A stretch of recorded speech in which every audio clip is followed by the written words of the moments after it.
എല്ലാവർക്കും നമസ്കാരം. കണ്ണൂർ സർവകലാശാല 4 ഇയർ അണ്ടർ ഗ്രാജുവേറ്റ് പ്രോഗ്രാമിന്റെ ഭാഗമായി 1ാം വർഷ BA വിദ്യാർത്ഥികൾക്കുള്ള മലയാളത്തിന്റെ പാഠപുസ്തകമാണ് ഭാഷാ സാഹിത്യ പരിചയം. 1ാം സെമസ്റ്ററിലെ ടെക്സ്റ്റ് പുസ്തകമാണ്. അതിൽ നമുക്ക് പഠിക്കാനുള്ള മലയാള ശൈലി എന്നുള്ള പാഠഭാഗമാണ് നമ്മൾ ചർച്ച ചെയ്യുന്നത്. കുട്ടിക്കൃഷ്ണമാരാരുടെ പുസ്തകത്തിൽ നിന്നുള്ള ഒരു ഭാഗമാണ്. അതാണ് നമ്മൾ ചർച്ച ചെയ്യുന്നത്. എല്ലാവർക്കും ക്ലാസ്സിലേക്ക് സ്വാഗതം. ഈ ഭാഗത്ത് മലയാള ശൈലി എന്നുള്ള ഈ പാഠഭാഗത്ത് നമ്മൾ കാണുന്നത് പ്രധാനമായിട്ടും ഭാഷയെ കുറിച്ചാണ്. നമുക്കറിയാം, ഭാഷയിൽ ജീവൽ ഭാഷകളുമുണ്ട്, മൃതഭാഷകളുമുണ്ട്. ജീവൽ ഭാഷ എന്ന് പറഞ്ഞു കഴിഞ്ഞാൽ ആ വാക്കിൽ തന്നെ അതിന്റെ അർത്ഥമുണ്ട്. അതായത് ഇപ്പോഴും വളർന്നുകൊണ്ടിരിക്കുന്ന പുതിയ പുതിയ കാര്യങ്ങൾ സ്വീകരിച്ചുകൊണ്ടിരിക്കുന്ന ഭാഷയാണ് നമ്മൾ ജീവൽ ഭാഷ എന്ന് പറയുന്നത്. മൃതഭാഷ എന്ന് പറഞ്ഞു കഴിഞ്ഞാൽ ആ ഭാഷയുടെ വളർച്ച നിലച്ചു കഴിഞ്ഞു, ഇനി അത് മുന്നോട്ട് വളരുന്നില്ല. ഇപ്പൊ എന്താണോ അത് നിലച്ചു കഴിഞ്ഞു, പിന്നെ അതിന്റെ പ്രയോഗം ആളുകൾ ഉപയോഗിക്കുന്ന പോലും കുറഞ്ഞു വരുന്നതിനാണ് നമ്മൾ മൃതഭാഷ എന്ന് പറയുന്നത്.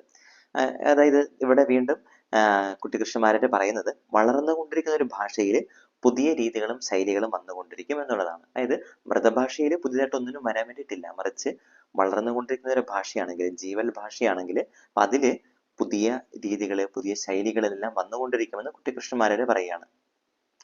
ഇനി അദ്ദേഹം പറയുന്നതാണ്, ലോകത്തിലെ ഓരോ ഭാഷയ്ക്കും നിരവധിയായിട്ടുള്ള പരിവർത്തനങ്ങൾ വന്നിട്ടുണ്ട്. നമ്മൾ ഏത് ഭാഷ എടുത്തു കഴിഞ്ഞാലും അതിനെല്ലാത്തിനും ഓരോ കാലഘട്ടത്തിലെ വ്യത്യസ്തമായിട്ടുള്ള വകഭേദങ്ങൾ, പരിവർത്തനങ്ങൾ വന്നിട്ടുണ്ടാകാൻ സാധ്യതയുണ്ടെന്ന് അദ്ദേഹം പറയുകയാണ്.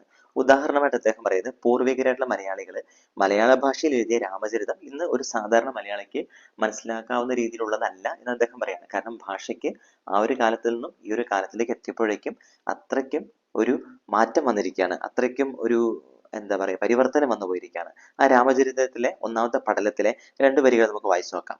കാനനങ്ങളിൽ അരൻ കളറുമായി കരുണിയായി കാർന്നെടും കണ്ണുമ തമ്മിൽ വിളയാടി നടൻറ. ഇത് വായിക്കുമ്പോൾ ഇന്നത്തെ മലയാളികളായിട്ടുള്ള നമുക്ക് എന്തെന്ന് മനസ്സിലാകും എന്നുള്ളത് ബുദ്ധിമുട്ടുള്ളായിട്ടൊരു കാര്യമാണ്. അതായത് ഒരു ഭാഷയിലെ പദങ്ങളും വാക്യങ്ങളും ഏറെ കാലത്തേക്ക് ഒരുപോലെ നിലനിർത്തുക എന്നുള്ളത് ദുഷ്കരമായിട്ടൊരു കാര്യമാണെന്ന് അദ്ദേഹം പറയുകയാണ്. അതായത് കാലാകാലങ്ങളിൽ ഒരു ഭാഷയിലെ പദങ്ങൾക്കും വാക്യങ്ങൾക്കും ഒക്കെ പരിവർത്തനം വന്നുകൊണ്ടേ ഇരിക്കുമെന്ന് കുട്ടിക്കൃഷ്ണമാരാര് അഭിപ്രായപ്പെടുന്നുണ്ട്. ഇനി ഒരു ഭാഷയ്ക്ക് വരുന്ന പരിവർത്തനങ്ങളെ അദ്ദേഹം പ്രധാനമായിട്ടും 2ആയിട്ട് തരംതിരിക്കുകയാണ്. 1 സൗകര്യവശാൽ വരുന്നവ, 2 സംസാരിക്കുന്നവരുടെയും എഴുതുന്നവരുടെയും അറിവില്ലായ്മയിൽ നിന്നും അബദ്ധധാരണയിൽ നിന്നും ജന്മമെടുക്കുന്നവ എന്നിങ്ങനെ 2ആയിട്ട് തരംതിരിക്കുന്നു. അപ്പൊ ആദ്യത്തെയാണ് സൗകര്യവശാൽ, അതായത് ഭാഷയ്ക്ക് വേണ്ട രീതിയിലുള്ള മാറ്റങ്ങൾ വരുത്തുന്ന അങ്ങനെയുള്ള പരിവർത്തനങ്ങൾ സൗകര്യവശാൽ വരുന്ന പരിവർത്തനങ്ങൾ എന്ന് പറയുന്നു. ഇനി 2ാമത്തതാണ് വലിയ പ്രശ്നം സൃഷ്ടിക്കുന്ന പരിവർത്തനം എന്ന് പറയുന്നത്. അതായത് കുറച്ച് അക്ഷരം കൊണ്ട് കാര്യങ്ങൾ വ്യക്തമായി പറയുക എന്നാണ് ഭാഷയുടെ ഭംഗി നമുക്കറിയാം. അതുകൊണ്ട് തന്നെ ഈ 2ാമത് പറഞ്ഞ തരം പരിവർത്തനങ്ങളെ ഭാഷയെ നിർജീവമാക്കുകയും നശിപ്പിക്കുകയും ചെയ്യും. അതുകൊണ്ട് തന്നെ അതിനെ തടയണമെന്ന് കുട്ടിക്കൃഷ്ണമാരാര് പറയുകയാണ്. അതായത് ആരെങ്കിലും ഒരാളൊക്കെ സംസാരിക്കുമ്പോൾ അല്ലെങ്കിൽ എഴുതുമ്പോൾ അത് അറിവില്ലായ്മയിൽ നിന്നും തെറ്റ് സംസാരിക്കുകയോ തെറ്റ് എഴുതുകയോ ചെയ്യുന്നു. അത് ആവർത്തിച്ച് പറഞ്ഞ് അത് ഭാഷയിൽ ഒരു പരിവർത്തനത്തിന് കാരണമാവുകയും അത് തെറ്റായിട്ടുള്ളൊരു പരിവർത്തനമായിട്ട് മാറുകയും ചെയ്യുന്നു. അപ്പൊ ഇങ്ങനെയുള്ള പരിവർത്തനങ്ങളെ നമ്മൾ തടയുക തന്നെ വേണമെന്ന് കുട്ടിക്കൃഷ്ണമാരാര് പറയുകയാണ്. ഇനി അദ്ദേഹം പറയുന്ന മറ്റൊരു കാര്യമാണ്, മലയാളത്തിലുള്ള എഴുത്തുകാർക്ക് പറ്റുന്ന ഭാഷയിലെ വൈകൃതങ്ങൾക്ക് പല കാരണങ്ങളുണ്ട്. അതായത് മലയാളത്തിലെ എഴുത്തുകാർക്ക് പല രീതിയിലുള്ള വൈകൃതങ്ങൾ, ഭാഷയിലെ വൈകൃതങ്ങൾ പറ്റുന്നുണ്ടെന്ന് അദ്ദേഹം പറയുകയാണ്. അതിലെ പ്രധാനപ്പെട്ട കാര്യങ്ങൾ അദ്ദേഹം ചുവടെ ചേർക്കുന്നുണ്ട്.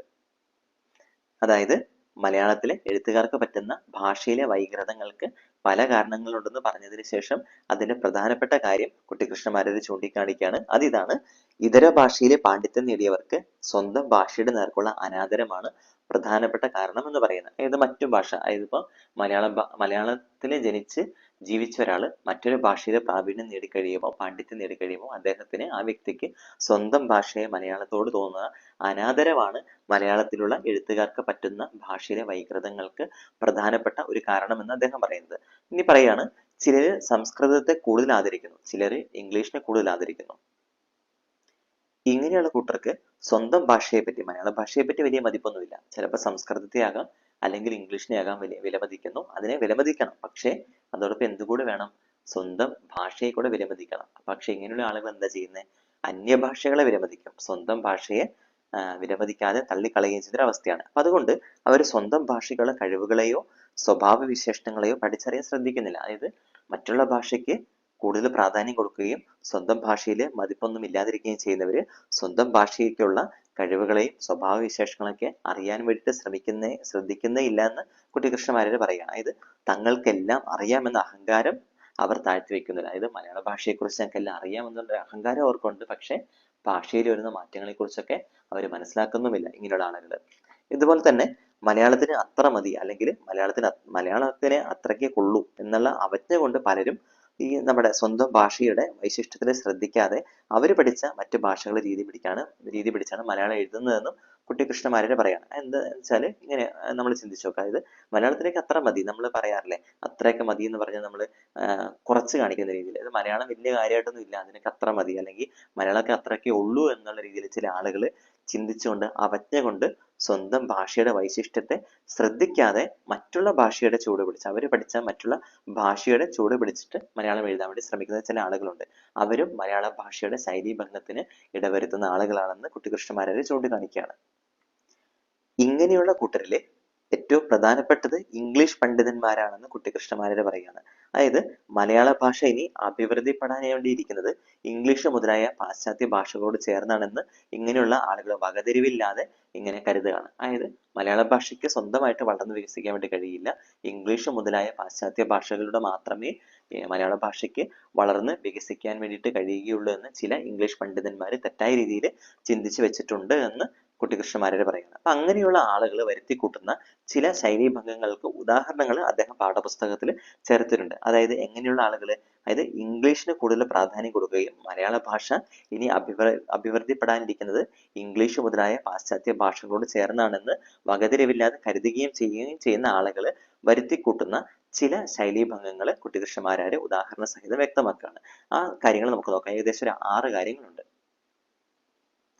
അതിലെ ഒന്നാമത്താണ് ഭാഷയിൽ പ്രത്യയങ്ങൾ ചേർക്കേണ്ട സ്ഥാനത്തെക്കുറിച്ച് ജ്ഞാനമില്ലാതെ ഇങ്ങനെയുള്ള ആളുകൾ എഴുതുന്നു. അതായത് ഇംഗ്ലീഷ് ഭാഷയിൽ മാത്രം ശ്രദ്ധിക്കുന്ന, പാശ്ചാത്യ ഭാഷകളോട് ചേർന്നാണ് മലയാള ഭാഷ വളർന്ന് വികസിക്കേണ്ടതെന്ന് ഇല്ലാതെ ചിന്തിക്കുന്ന ആളുകൾ ചെയ്യുന്ന കാര്യമാണ് ഭാഷയിൽ പ്രത്യയങ്ങൾ ചേർക്കേണ്ട സ്ഥാനത്തെക്കുറിച്ച് ജ്ഞാനമില്ലാതെ ആണ് അവർ പലരും എഴുതുന്നത്. അതായത് പ്രത്യയം എന്ന് വെച്ചാൽ ഇന്റെ, ഇന്, ഇനെ, ഇലെ തുടങ്ങിയ പ്രത്യയങ്ങളൊക്കെ ചേർക്കാതെയും മറിച്ച് ചേർക്കുകയാണെങ്കിൽ അത് സ്ഥാനം തെറ്റിച്ചൊക്കെ ചേർത്തിട്ടാണ് ഇങ്ങനെയുള്ള ആളുകൾ മലയാള ഭാഷ എഴുതുന്നതും അങ്ങനെ മലയാള ഭാഷയെ വൈകൃതമാക്കി തീർക്കാൻ വേണ്ടി അവർ ശ്രമിക്കുകയും ചെയ്യുകയാണ്. ഇനി രണ്ടാമത് അവർ ചെയ്യുന്നത് ഇംഗ്ലീഷിനെ അനുകരിച്ച് മലയാളത്തിൽ തുടരെ ഉപയോഗിക്കുന്ന ഒരു വാക്കാണ് ഒരു. അതായത് ഇംഗ്ലീഷിൽ ആർട്ടിക്കിൾ ഉണ്ട്, ദ, ആ, ദ, എ, ആൻ തുടങ്ങിയ 3 ആർട്ടിക്കിളുകളുണ്ട്. ഇത് ഇംഗ്ലീഷ് ഭാഷയ്ക്ക് അനിവാര്യമാണ്. പക്ഷെ ഇംഗ്ലീഷ് പാണ്ഡിത്യം നേടി എന്ന് പറയുന്ന ആളുകൾ ഇങ്ങനെയുള്ള ഇംഗ്ലീഷിനെ അനുകരിച്ച് മലയാളത്തിൽ തുടരെ ഈ ഒരു എന്നുള്ള പദം ഉപയോഗിക്കുന്നുണ്ട്. അങ്ങനെ അത് മലയാള ഭാഷയ്ക്ക് അഭംഗിക്ക് കാരണമാകുന്നുണ്ട് എന്ന് പറയാണ്. അതായത് ഇംഗ്ലീഷ് ഭാഷയുടെ വ്യാകരണ വ്യവസ്ഥയ്ക്ക് ഈ ആർട്ടിക്കിൾ ചേർക്കുന്നത് എപ്പോഴും വേണ്ട ഒരു കാര്യമാണ്. പക്ഷെ മലയാളത്തിൽ മിക്ക സ്ഥലത്തും അത് വേണ്ട. എന്നിട്ടും ഇങ്ങനെയുള്ള ആളുകൾ അത് പ്രയോഗിച്ച് ഭാഷയെ അർത്ഥശൂന്യമാക്കി കളയുന്നു. ഉദാഹരണം എടുത്തു കഴിഞ്ഞാൽ രാമനെ ഒരു പാമ്പ് കടിച്ചു. അവിടെ ഒരു എന്ന് ചേർക്കേണ്ട കാര്യമില്ല, രാമനെ പാമ്പ് കടിച്ചു എന്ന് പറഞ്ഞു കഴിഞ്ഞാൽ അർത്ഥം പൂർണ്ണമാണ്. ഇനി മറ്റൊരു ഉദാഹരണം എടുത്തു കഴിഞ്ഞാൽ ഒരു ദിവസത്തിൽ 500 രൂപ കൂലി. അങ്ങനെ പറയേണ്ട കാര്യമേ ഇല്ല, ദിവസത്തിൽ 500 രൂപ കൂലി എന്ന് പറഞ്ഞാൽ മതി, അവിടെ അർത്ഥം പൂർണ്ണമാണ്. പക്ഷെ ഇങ്ങനെയുള്ള ആളുകൾ എന്ത് ചെയ്യുന്നു, ഒരു എന്നുള്ള ആ പദം എല്ലായിടത്തും ചേർത്ത് യഥാർത്ഥമായിട്ടുള്ള ആ ഭംഗി നശിപ്പിച്ച് കളയുകയാണ് അവിടെ ചെയ്യുന്നത്. ഇവിടെ ഒക്കെ എന്താ വേണ്ട, ഒരു എന്നുള്ള പദത്തിന്റെ ആവശ്യം ഇവിടെയൊന്നും ഇല്ല എന്ന് കുട്ടിക്കൃഷ്ണമാരാര് കൃത്യമായിട്ട് ചൂണ്ടിക്കാണിക്കുകയാണ്. ഇനി ഇങ്ങനെയുള്ള ആളുകൾ വരുത്തി തീർക്കുന്ന മൂന്നാമത്തെ അബദ്ധം എന്ന് പറയുന്നത് മലയാളത്തില് കർത്താവിനെ പ്രത്യേകിച്ച് നിർദ്ദേശിക്കേണ്ടതില്ലാത്ത ചിലതരം വാക്യങ്ങളുണ്ട്. ഇംഗ്ലീഷിലാണെങ്കിൽ ഏത് ക്രിയയോടും കൂടെ ഒരു കർത്താവിനെ നിർദ്ദേശിക്കാതെ തരമില്ല. ഇംഗ്ലീഷിലെ ഈ വ്യവസ്ഥ മലയാളത്തിലേക്ക് കൊണ്ടുവന്ന് ഭാഷയുടെ ഭംഗി നശിപ്പിക്കുന്നവർ ഇവിടെയുണ്ട്. അതായത് മലയാളത്തിൽ എല്ലാത്തിൻ്റെയും കൂടെ കർത്താവിനെ ചേർക്കണ്ട, പക്ഷെ ഇംഗ്ലീഷിലാണെങ്കിൽ എല്ലാറ്റിൻ്റെയും കൂടെ ഒരു കർത്താവിനെ നിർദ്ദേശിക്കാതെ ഇംഗ്ലീഷ് ഭാഷയിൽ ഒന്നും ഒരു ക്രിയ ചേർക്കാൻ വേണ്ടി പറ്റുകയില്ല.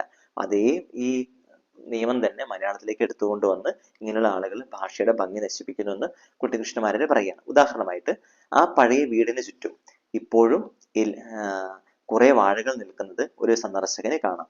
ആ പഴയ വീടിന് ചുറ്റും ഇപ്പോഴും കുറെ വാഴകൾ നിൽക്കുന്ന ഒരു സന്ദർശകന് കാണാം. ഇവിടെ ഒരു സന്ദർശകൻ എന്ന കർത്താവിനെ ഇവിടെ ഉപയോഗിക്കേണ്ട കാര്യമേ ഇല്ല, മറിച്ച് എങ്ങനെ എഴുതിയാൽ മതി, ആ പഴയ വീടിന് ചുറ്റും ഇപ്പോഴും കുറെ വാഴകൾ നിൽക്കുന്നത് കാണാം എന്ന് ചേർത്താൽ മതി. മറിച്ച് ഇംഗ്ലീഷിന്റെ ചുവട് പിടിച്ച് അനാവശ്യമായിട്ട് കർത്താവിനെ പ്രയോഗിക്കുകയും ഭാഷയുടെ ഭംഗി നശിപ്പിക്കുകയും ചെയ്യുകയാണ് ഇക്കൂട്ടര്.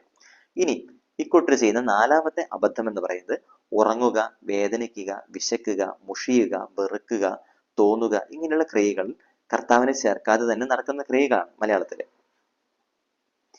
പക്ഷെ ഇങ്ങനെയുള്ള ആളുകള് ഇങ്ങനെയുള്ള ഈ ക്രിയകളിലെല്ലാം തന്നെ കർത്താവിനെ ചേർത്ത് എഴുതുന്ന തെറ്റായിട്ടുള്ള ഒരു ശൈലി മലയാളത്തിലേക്ക് കൊണ്ടുവരുന്നുണ്ട് എന്ന് കുട്ടിക്കൃഷ്ണമാരാര് ചൂണ്ടിക്കാണിക്കുകയാണ്. അപ്പൊ ഇതാണ് അവര് വരുത്തി തീർക്കുന്ന 4ാമത്തെ അബദ്ധം എന്ന് പറയുന്നത്. ഇനി 5ാമത്തെ അബദ്ധം, ഇവരിങ്ങനെയുള്ള ആളുകൾ വരുത്തിക്കൂട്ടുന്ന 5ാമത്തെ അബദ്ധം ശൈലീ ഭംഗത്തിന് ഉദാഹരണമാണ് വേണ്ടിയോ, വേണ്ടി, പറ്റി, കൊണ്ട്, നിന്ന് തുടങ്ങിയ തെറ്റായ പ്രയോഗങ്ങൾ മലയാളത്തിൽ കാണുന്നുണ്ട്. അതായത് ഇംഗ്ലീഷിൽ നിന്ന് വിവർത്തനം ചെയ്യുന്ന ആളുകൾ, ഇംഗ്ലീഷ് വിവർത്തകന്മാരാണ് ഇങ്ങനെയുള്ള തെറ്റുകൾ മലയാളത്തിലേക്ക് കൊണ്ടുവന്നതെന്ന് കുട്ടിക്കൃഷ്ണമാരാര് പറയുകയാണ്. ഉദാഹരണം എടുത്തു കഴിഞ്ഞാൽ അപ്പൊ നമുക്ക് കൃത്യം മനസ്സിലാവും. നേതാക്കന്മാർക്ക് വേണ്ടിയോ യുദ്ധസാമഗ്രികൾക്ക് വേണ്ടിയോ കാത്തിരിക്കാതെ, അങ്ങനെ എഴുതുമ്പോൾ തന്നെ ആ ശൈലീ ഭംഗം ഒരു ഭംഗിയില്ലാതെ വരികയാണ്. ഇവിടെ എങ്ങനെയാണ് കൃത്യമായിട്ട് എഴുതേണ്ടത്? നേതാക്കന്മാരെയോ യുദ്ധസാമഗ്രികളെയോ കാത്തിരിക്കാതെ എന്ന മതി. വേണ്ടിയോ എന്നുള്ള പദം പ്രയോഗിക്കേണ്ട കാര്യമേ ഇല്ല. ഇംഗ്ലീഷിൽ നിന്നും ഇംഗ്ലീഷിന് അമിത പ്രാധാന്യം കൊടുക്കുന്നവര് വരുത്തിക്കൂട്ടുന്ന ചില തെറ്റാണത്. മറ്റൊരു ഉദാഹരണം എടുത്തു കഴിഞ്ഞാൽ എലികളെ കൊണ്ട് നിറഞ്ഞ മുറി, അത് വേണ്ട. മറിച്ച് എങ്ങനെ എഴുതിയാൽ മതി? എലികൾ നിറഞ്ഞ മുറി എന്ന് എഴുതുമ്പോൾ അതിനൊരു നല്ലൊരു ഭംഗിയുണ്ട്, അങ്ങനെയാണ് എഴുതേണ്ടതെന്ന് കുട്ടിക്കൃഷ്ണമാരാര് പറയുകയാണ്. ഇനി ഇങ്ങനെയുള്ള കൂട്ടര് വരുത്തി തീർക്കുന്ന 6ാമത്തെ ശൈലീഭംഗമാണ് ഇംഗ്ലീഷിൽ ഒന്നിലധികം വാക്കുകൾ കൊണ്ട് പ്രതിപാദിച്ചെങ്കിലും മലയാളത്തിൽ ഒറ്റ വാക്കുകൊണ്ട് പ്രതിപാദിക്കാവുന്നവയെ വേണ്ടവണ്ണമല്ല തർജ്ജമ ചെയ്യുന്ന ആളുകൾ ചെയ്യുന്നത് എന്ന് കുട്ടിക്കൃഷ്ണമാരാര് പറയാണ്. അതായത് ഇംഗ്ലീഷിലൊരു 4ഓ 5ഓ പദങ്ങൾ കൊണ്ട് എഴുതിയാൽ മാത്രമേ അർത്ഥം കിട്ടുന്ന ചില വാക്യങ്ങളുണ്ട്. പക്ഷെ മലയാളത്തിലേക്ക് വരുമ്പം അവയ്ക്കൊക്കെ 1ഓ 2ഓ പദങ്ങൾ കൊണ്ട് എഴുതി കഴിഞ്ഞാൽ തന്നെ പൂർണ്ണമായിട്ടുള്ള അർത്ഥങ്ങൾ കിട്ടും. പക്ഷെ ഇംഗ്ലീഷ് ഭാഷയ്ക്ക് അമിത പ്രാധാന്യം കൊടുക്കുന്ന പണ്ഡിതന്മാരെന്ന് കരുതുന്ന ആളുകൾ ചെയ്യുന്ന അബദ്ധം എന്താണ്? ഇംഗ്ലീഷിൽ അതേ രീതിയിൽ തന്നെ കുറേ വാക്കുകൾ ഉപയോഗിച്ചുകൊണ്ട് ചെറിയൊരു കാര്യം പറയാൻ വേണ്ടിയിട്ട് പരിശ്രമിക്കുകയാണ് ചെയ്യുന്നത്. അങ്ങനെ മലയാളത്തിലെ ശൈലിക്ക് ഭംഗം വരുത്തുകയാണ് ചെയ്യുന്നത്. ഉദാഹരണത്തിന് ചൂട് പിടിപ്പിച്ച് അതിന്റെ ജലാംശം വറ്റിച്ച് കളഞ്ഞ എണ്ണ എന്നുള്ള ഒരു വാക്യം അങ്ങനെ എഴുതേണ്ട കാര്യമില്ല. മറിച്ച് എങ്ങനെ എഴുതാം? നീരറുത്ത എണ്ണ എന്ന് വളരെ വ്യക്തമായിട്ട് മലയാളത്തിൽ എഴുതാം. അപ്പോൾ ഇംഗ്ലീഷ് പണ്ഡിതന്മാരെന്ന് കരുതുന്ന ആളുകൾ ഇങ്ങനെയുള്ള തെറ്റും കൂടെ മലയാള ഭാഷയിൽ വരുത്തി തീർക്കുന്നുണ്ട് എന്ന് കുട്ടിക്കൃഷ്ണമാരാര് പറയുകയാണ്. ഇനി ഭാഷാ ശൈലി എന്ന് പറയുന്നത് അതാത് അർത്ഥത്തിൽ വേണ്ടുന്ന പദപ്രയോഗ രീതി എങ്ങനെ എന്നതാണ്. അതായത് ഒരു കാര്യം പറയാൻ വേണ്ടിയിട്ട് പദങ്ങൾ എങ്ങനെ ഭംഗിയായിട്ട് പ്രയോഗിക്കണം എന്നുള്ളതാണ് ഭാഷാ ശൈലി എന്ന് പറയുന്നത്. അതിന് വിഘാതമായിട്ട് സംഭവിക്കുന്നില്ല എന്താണ്? ഭാഷാ ശൈലിക്ക് വിരുദ്ധമായിട്ട് സംഭവിക്കുന്ന കാര്യങ്ങളാണ്. ഇനി ശൈലികൾ മാറുന്നതിന് ഒരു ഉദാഹരണം കുട്ടിക്കൃഷ്ണമാരാര് ഇവിടെ ചേർക്കുന്നുണ്ട്. അതും കൂടെ നമുക്ക് നോക്കാം. ഉദാഹരണം, ഭാര്യ പെറ്റു എന്ന് പറയുന്നതായിരുന്നു ശരിയായ മലയാളത്തിന്റെ ശൈലി ആദ്യ കാലഘട്ടങ്ങളിലൊക്കെ പറയുന്നത്. ഇപ്പോൾ ഒരാളുടെ ഭാര്യ പെറ്റു എന്ന് പറയുന്ന ആയിരുന്നു ശരിയായ മലയാളം. പിന്നീട് സംസ്കൃത പ്രചാരണത്തിന്റെ കാലത്ത് അത് ഭാര്യ പ്രസവിച്ചു എന്നായി. ഒരു പുതിയൊരു കാലഘട്ടത്തിലേക്ക് വരുമ്പോൾ ഇന്ന് അത് രണ്ടും വില കുറഞ്ഞതായിട്ട് തള്ളപ്പെട്ടിട്ട് വൈഫിന്റെ ഡെലിവറി കഴിഞ്ഞു എന്നതായി ഫാഷൻ. അതാണ് ശൈലിയിൽ മാറ്റം വരുന്ന ഒരു കാലഘട്ടത്തിനനുസരിച്ച് മാറ്റം വരുന്നതിനെയാണ് കുട്ടിക്കൃഷ്ണമാരാര് ഈ ഉദാഹരണത്തിലൂടെ ചൂണ്ടിക്കാണിക്കുന്നത്. അതുകൊണ്ട് അദ്ദേഹം പറയുകയാണ്, പുതുശൈലികളെ പഴയ ശൈലികളുമായി താരതമ്യപ്പെടുത്തി നോക്കി ഗുണം കണ്ടത് മാത്രമേ സ്വീകരിക്കാവൂ എന്ന് കുട്ടിക്കൃഷ്ണമാരാര് അഭിപ്രായപ്പെട്ടുകൊണ്ട് ഈ ലേഖനം അവസാനിപ്പിക്കുകയാണ്. അതായത് പുതിയ ശൈലികൾ നമ്മൾ സ്വീകരിക്കുമ്പോൾ പഴയ ശൈലികളുമായി താരതമ്യപ്പെടുത്തി നോക്കി അത് ഭാഷയ്ക്ക് കോട്ടം തട്ടാത്തതാണെന്ന് മനസ്സിലാക്കി കഴിയുമ്പോൾ അത് മാത്രമേ നമ്മൾ സ്വീകരിക്കാവൂ എന്ന് കുട്ടിക്കൃഷ്ണമാരാര് അഭിപ്രായപ്പെടുകയും ചെയ്യുന്നു. ഇത്രയുമാണ് നമ്മൾ ഈ മലയാള ശൈലി എന്നുള്ള പാഠഭാഗത്ത് നമ്മൾ കാണുന്നത്. വളരെ ചുരുക്കമായിട്ട് മാത്രമേ പ്രതിപാദിച്ചിട്ടുള്ളൂ. ടെക്സ്റ്റ് പുസ്തകം എല്ലാവരും കൃത്യമായിട്ട് വായിക്കുക. അതോടൊപ്പം ഈ ക്ലാസ് കേൾക്കുകയും ചെയ്യുക. നന്നായിട്ട് പരീക്ഷ എഴുതുക. എല്ലാവർക്കും എല്ലാവിധ ആശംസകളും നേരുന്നു. നന്ദി.